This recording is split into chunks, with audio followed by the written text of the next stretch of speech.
E eu queria chamar aqui no palco o coletivo Fortaleza Negra. Vanessa, companheiros, por favor.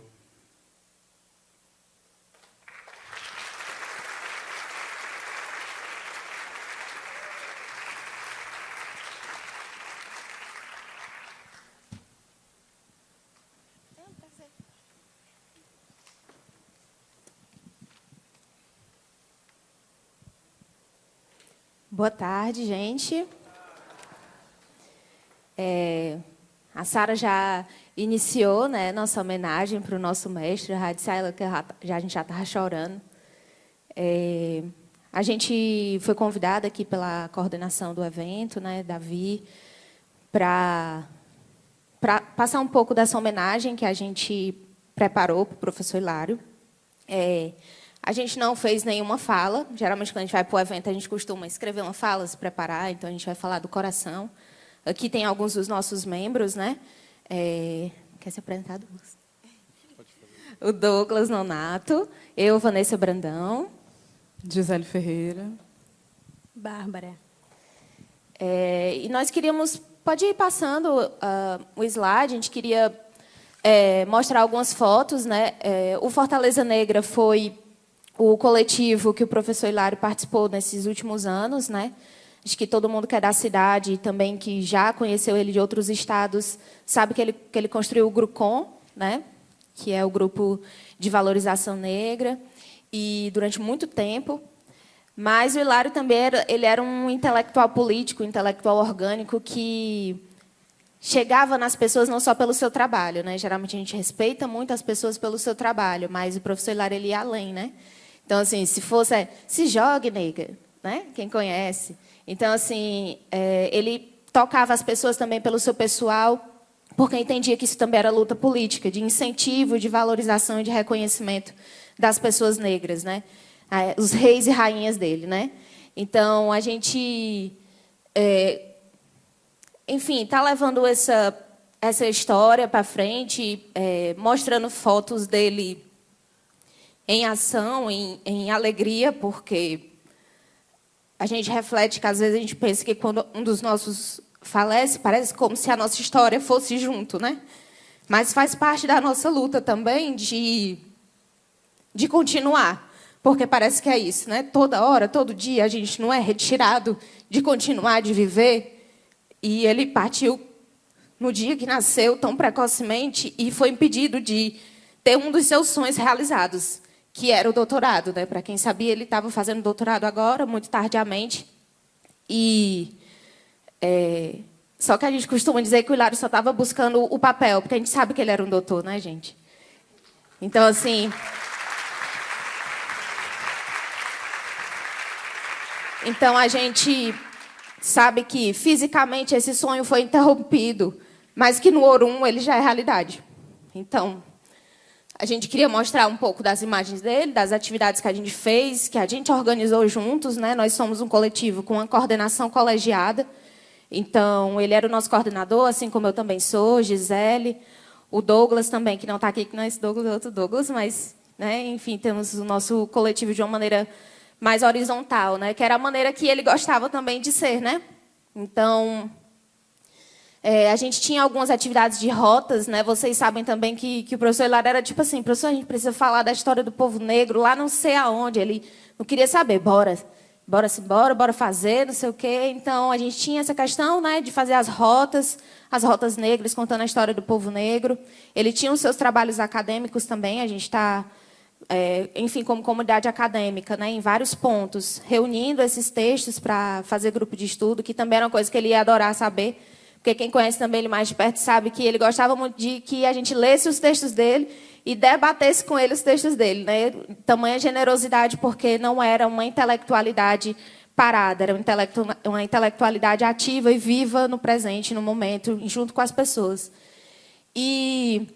pode passar. E aí, esse pode deixar nesse. E aí a gente colocou uma fala dele, né? Quando eu, enquanto negro, tomo consciência de mim, começo a perceber de onde venho, de onde os meus vieram e de como eles verdadeiramente eram, o que defendiam. Entrar na minha ancestralidade me preenche de forma absoluta. Então, é saber que perdemos fisicamente, mas que certamente ele está completamente preenchido, né? E a gente queria ler um texto que a gente leu na ocasião do velório. A gente sabe que foi muito repentino, né? Que muita gente gostaria de estar lá, já tinha muita gente lá também, mas a gente queria ler uma poesia que, por incrível que pareça, a gente revelando, né? Ele não achava que era uma poesia, né, Regi? Olha só como é que ele era, né? Então, vocês vão ter a oportunidade de ver da gente fazer uma leitura aqui de uma poesia que ele fez. Antes de passar para a poesia, eu queria falar só duas coisas sobre o Hilário.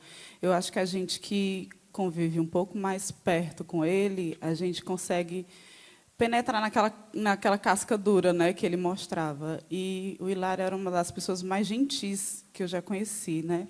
Tinha duas coisas que eu admirava muito nele e eu trouxe para a minha vida, queria compartilhar com vocês. Se fizer sentido para vocês também, que vocês levem para a vida de vocês, né? Uma das primeiras coisas que ele me disse foi que ele era um eterno aprendiz. E, para mim, né, que sou historiadora, o Hilário era o Hilário. Né? Então, o Hilário Ferreira. E, quando eu o conheci, eu lembro que eu me tremia todinha, porque eu não sabia como é que ele era, né? O jeito dele, se ele ia falar comigo, uma Hélice, professora de ensino público, me diminuía diante dele. E ele, grande realmente como ele era, ele dizia, meu bem, eu sou um eterno aprendiz.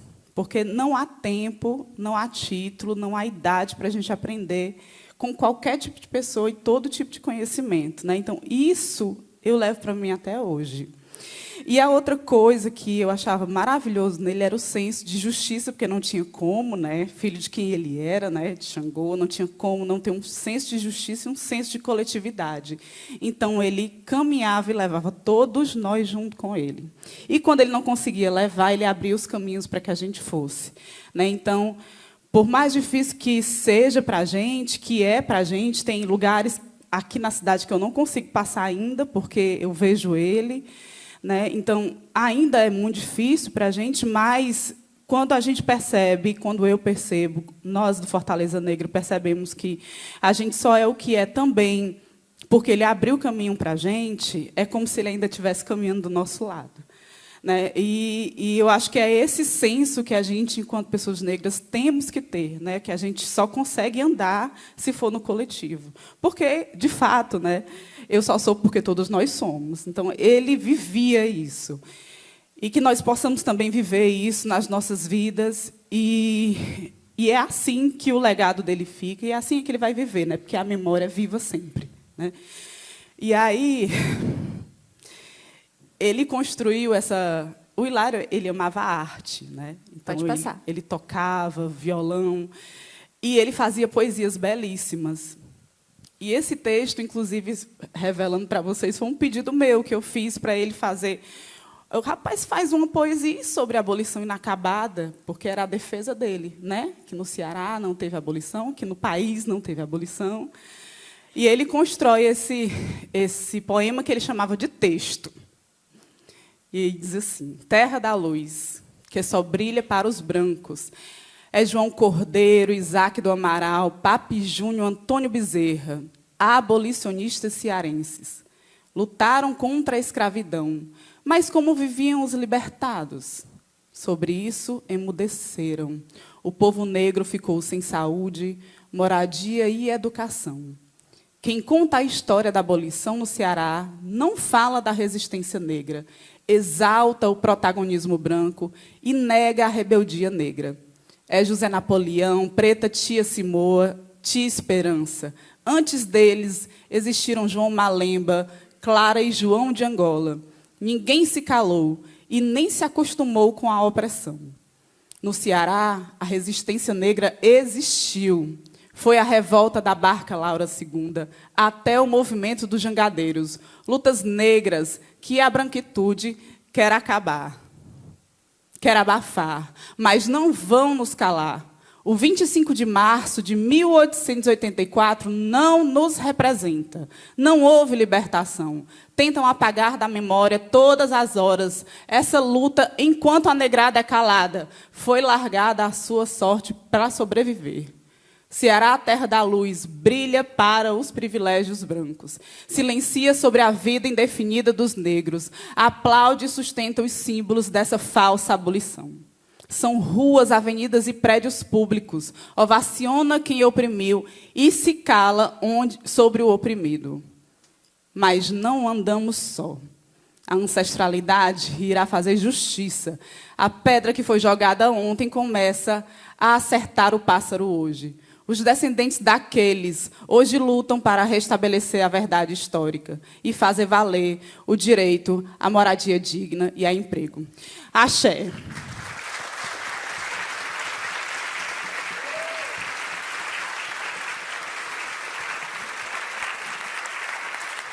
Axé.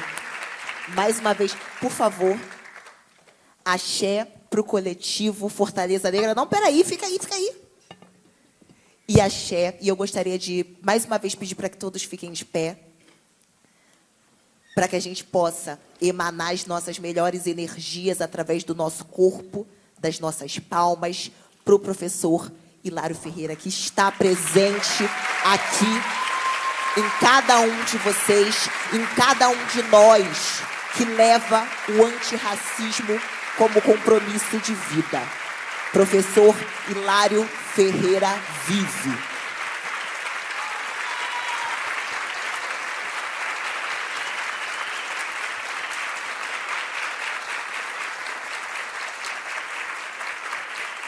Muito, muito, muito obrigada. Muito obrigada pela existência do coletivo Fortaleza Negra. Muito obrigada.